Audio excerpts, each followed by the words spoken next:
Right. We are going to deploy a smart contract that will eventually make an HTTP GET API call to google.com to get the time, and it will all be published on the blockchain. To do this, we will need a few things. We'll need an Ethereum client, so I'm going to use Geth. Okay. And you can, I've installed that. I'm not going to go through the installation of all these. You can view all the possible commands that you can do with Geth. You're going to need to have a Solidity compiler installed to code the smart contracts, and I'm going to use the recommended IDE called Remix.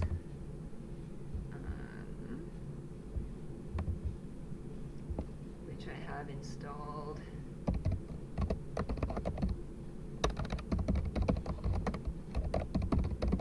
And I'm just going to start that up. You're going to need to have the Geth JavaScript console.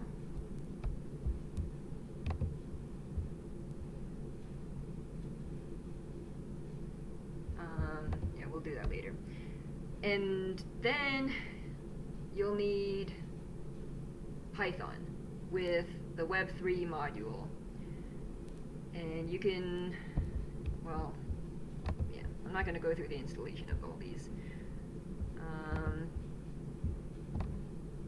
I'm going to use my favorite Python IDE, which is Jupyter Notebook.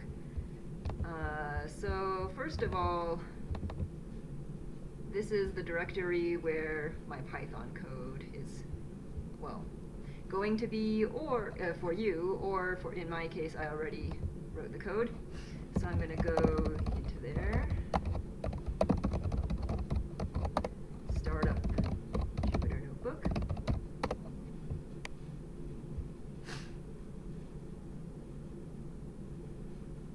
and open the code.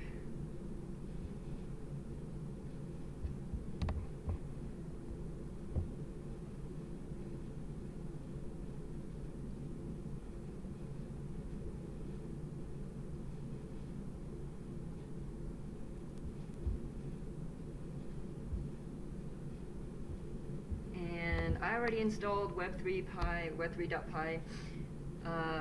You can install it however way you want. Usually the easiest is pip web3.py. Alright, so this is our code. And we're going to be deploying just a simple contract for now, which just multiplies two numbers.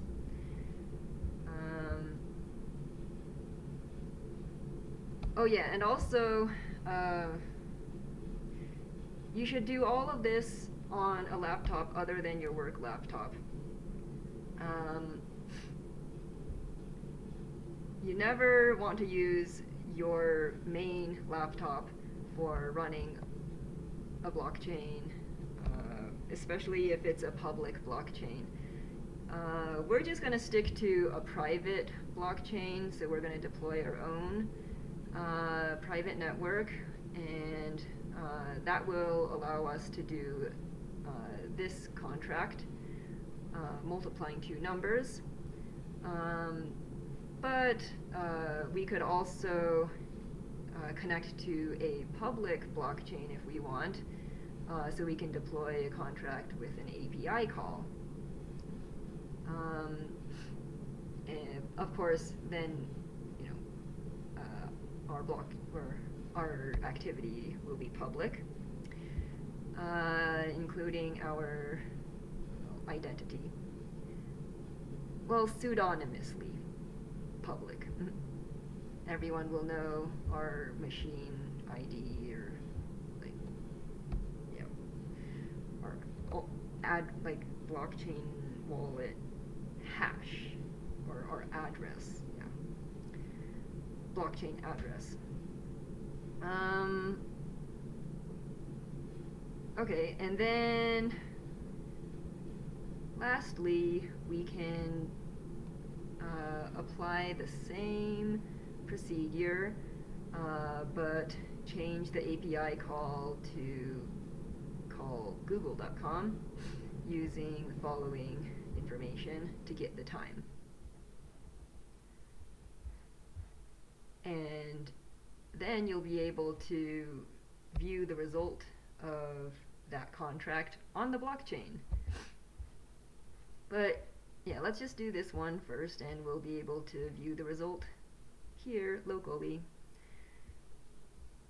So this contract is from a course from University of Nicosia, and then I just changed it to use some libraries, and also some comments.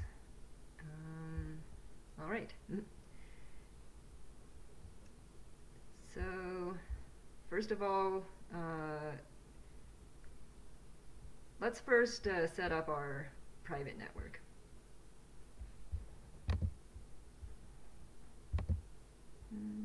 It's over here.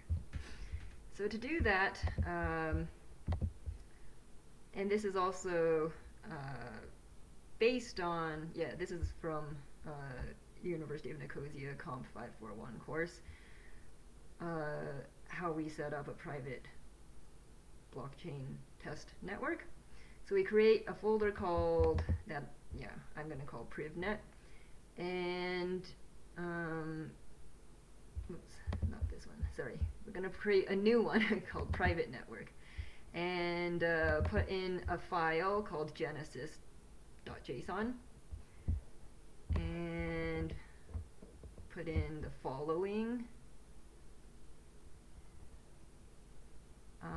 But first, let's also create a wallet account, and that way we can put some money into it right from the beginning. Okay.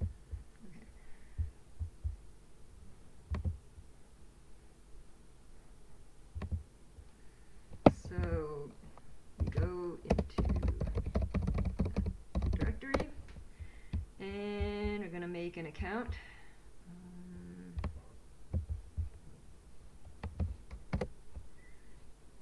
Just a fake account on a test network that's on a local computer. Give it a password, and we're gonna give it fake cryptocurrency. All of this is Ethereum, so it's gonna be fake Ether. Okay, I'm just gonna keep this for backup.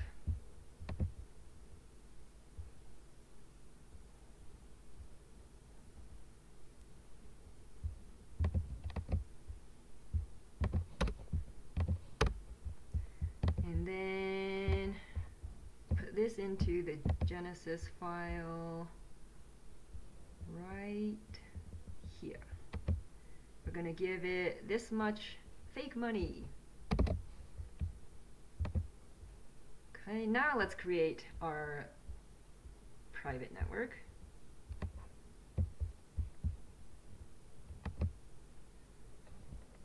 Using all these. Great. And now let's run this network.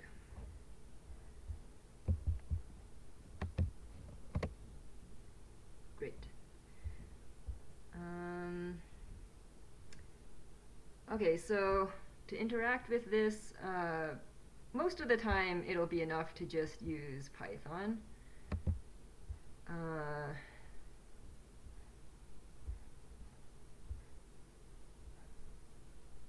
But we could also use something else called the Geth JavaScript console.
do eth.accounts. So yeah, that's the account that we just created.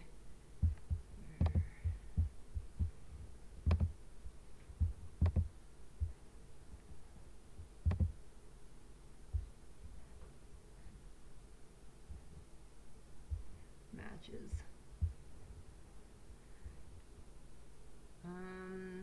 And then we can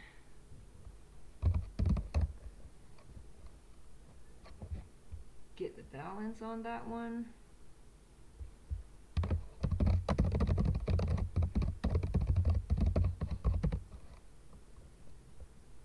Let's get it in Ether as opposed to G-Way or Way.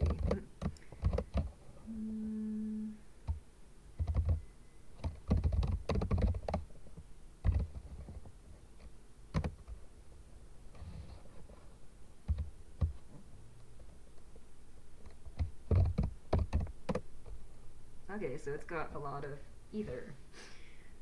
We are rich in test money. Okay, next, let's write that Solidity code, smart contract.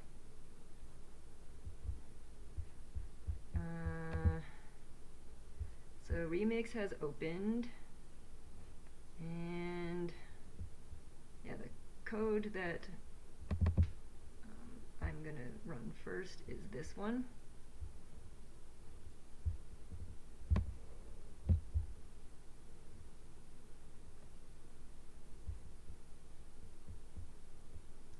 We need to give it a little room there.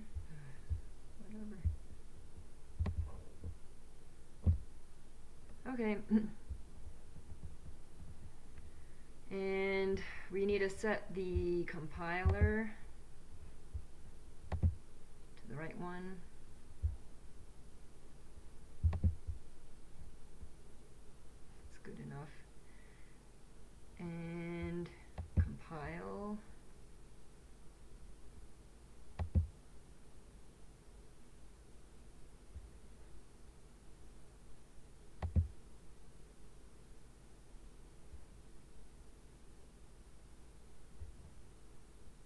Being a little slow.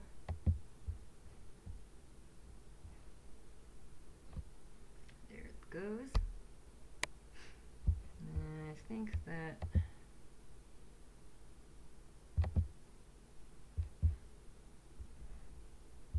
no, we don't want the default. Oh, we do want. I'm not seeing what the error is.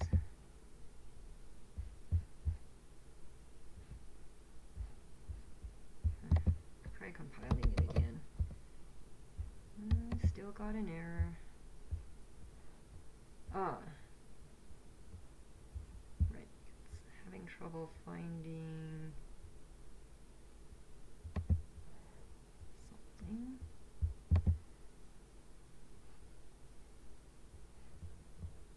So yeah, we'll just import from online.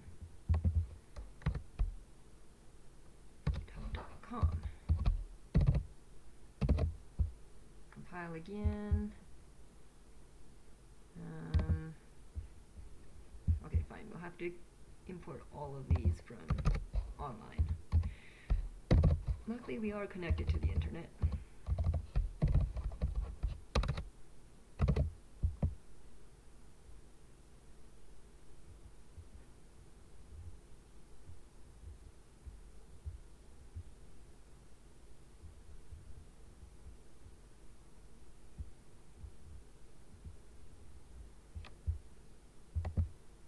So it's, yeah, just loading, importing all of these from GitHub.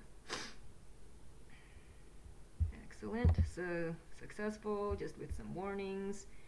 Yeah, that one can definitely be ignored. All right, and then we get the ABI and the bytecode, and I'm gonna put that into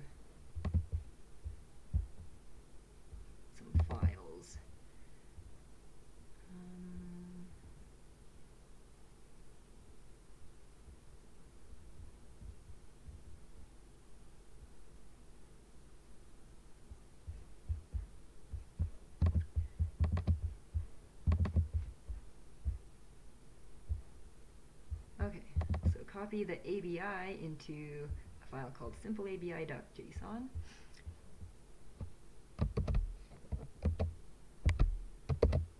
And then copy, oh, you didn't see that. So, move it over. Okay, I'm just gonna rewrite this with the copied ABI. And then we're gonna copy the bytecode into a file called simplebytecode.json.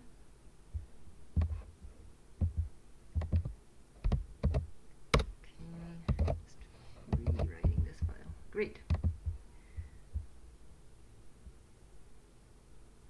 Okay, and now we can run our code.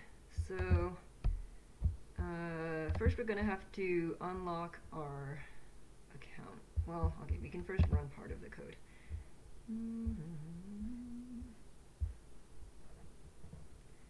Yep. So just connecting to my private private network, and we're going to use that account that we had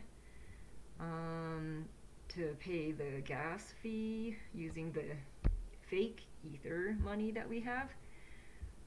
And we're going to get the contract into Python, and then we're going to estimate the fee that we have to pay. Just letting that run.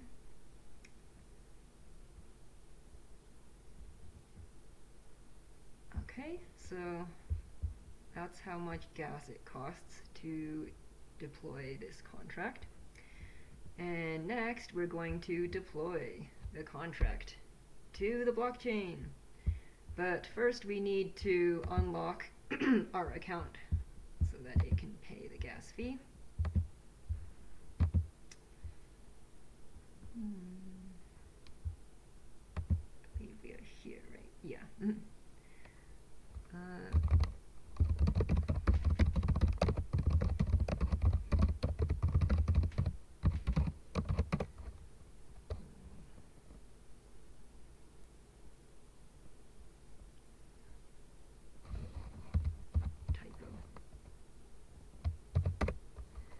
Type the password. Wait for it. Okay, good. Now we can deploy. That worked, and we can get the transaction hash, and then we can get the contract address. But before that can go through, we have to mine a block in our private blockchain. So let's just mine one block and wait for that to mine. So updated mining threads, commit new mining work, and just waiting. It'll take like half a minute. Okay, it just finished. Yeah. Successfully sealed new block. And yep, this says that it finished. So now this is the address of our smart contract on the blockchain. And in this case, we can just directly run the contract or deploy the contract and start using it. Like we could multiply 5 and 10 to get 50. Yay! However, if we want to use an oracle like Chainlink to make an API call,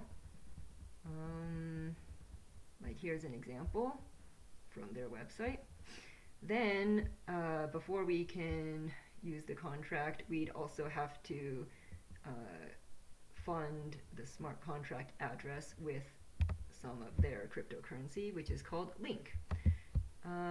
However, in order to do that, you need to use a link miner So you could either run your own node, or since I don't have that, and I don't have the neither the space nor the server to run my own link node, you can. I will point you to a solution, which is you can connect to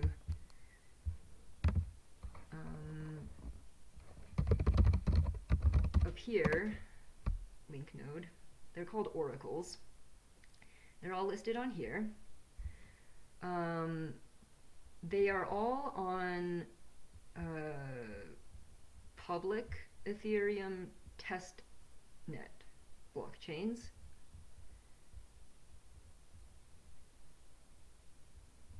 So you would just have to do all of this on the corresponding public testnet as opposed to your own private testnet.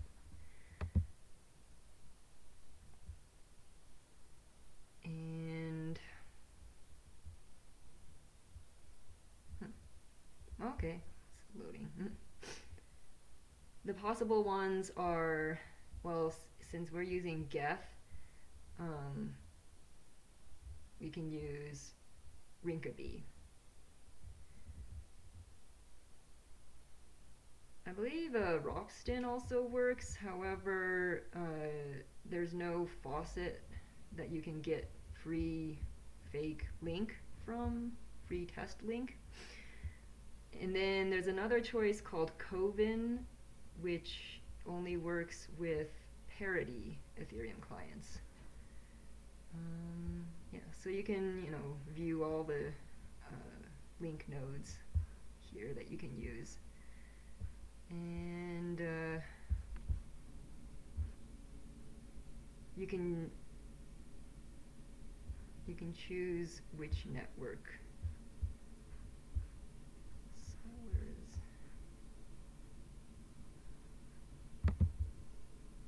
Okay, and then in order to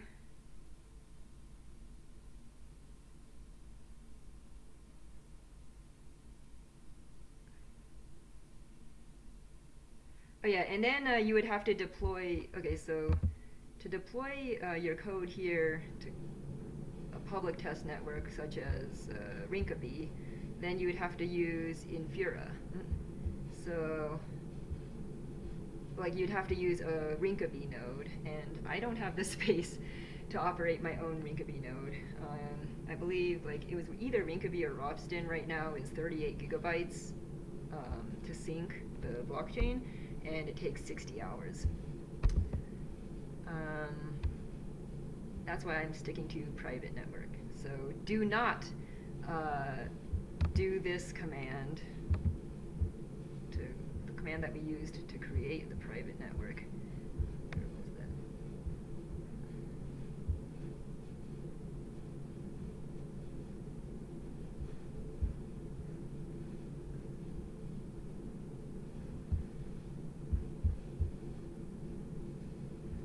Just pull that up somewhere else.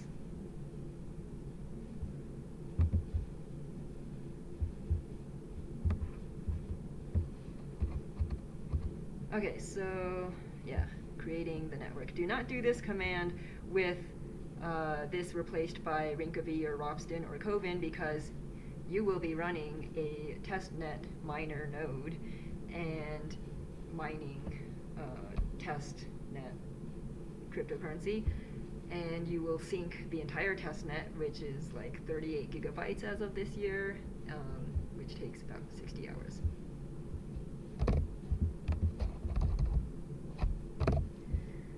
Okay. So, yeah, and then you would just deploy this to Coven with Infura, and then get that contract address, like this one, and then you would fund that address with Link using a faucet. apparently there are faucets for Link for Rinkeby and Coben.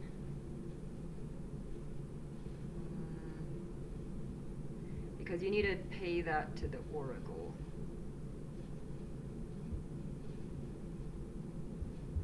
Okay, yeah. For example, you could fund it this way.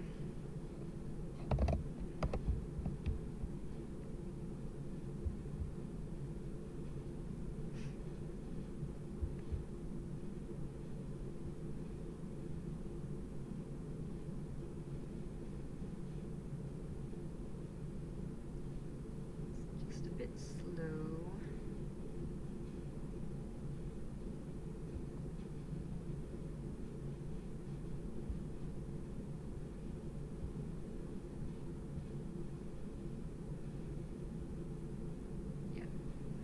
So you put your contract address there, and you can get, maybe like 100 Link a day. All right, it's for free, but it's also fake money. And then you can use that address to get that smart contract to publish onto the blockchain and get the timestamp. You could also include like your encoded file along with that, and now you'll have, and then you can look up on the blockchain your transaction,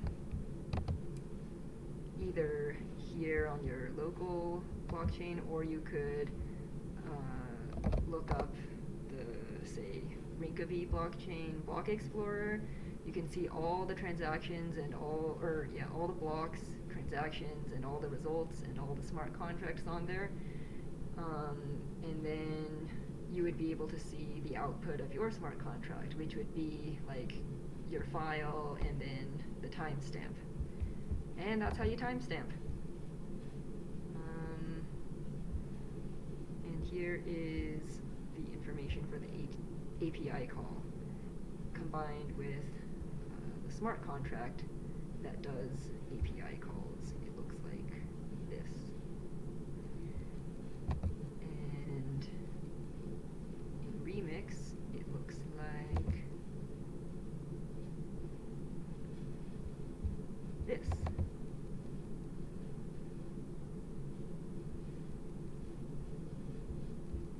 So, next step after this is running our own Link node.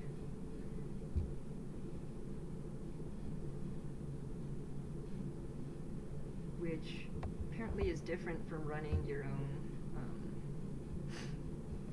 Apparently Link nodes, they also need to be able to have external adapters in order to interact with the internet outside of the blockchain, in order to do what oracles do. As you can see here, everything has to include an oracle and a job ID. That's like these different types of jobs, like HTTP requests and things. And then, of course, the transaction fee in Link. That's very slow, but this one seems to be loaded. Yep. So you can see all the blocks. I believe these are all,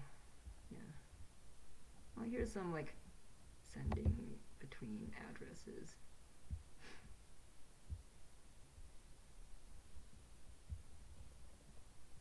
So those are just miners processing new blocks, getting rewarded, or as they go. And then these are blocks that are like either sending smart contracts or sending money in between addresses from person to person.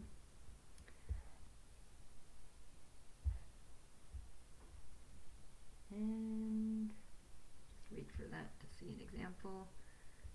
Yep. You can see, so in addition to the block explorer timestamp, we would be able to provide a google.com timestamp, and unfortunately I wasn't able to reach the NIST atomic clock. And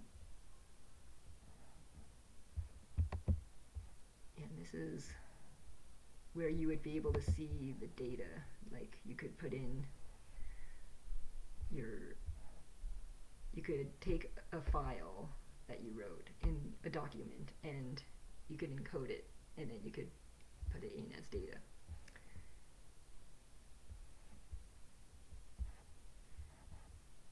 And yeah, there's various ways to encode like messages and files on the blockchain. So that would also be a cool thing to do later on. Okay, and that's it.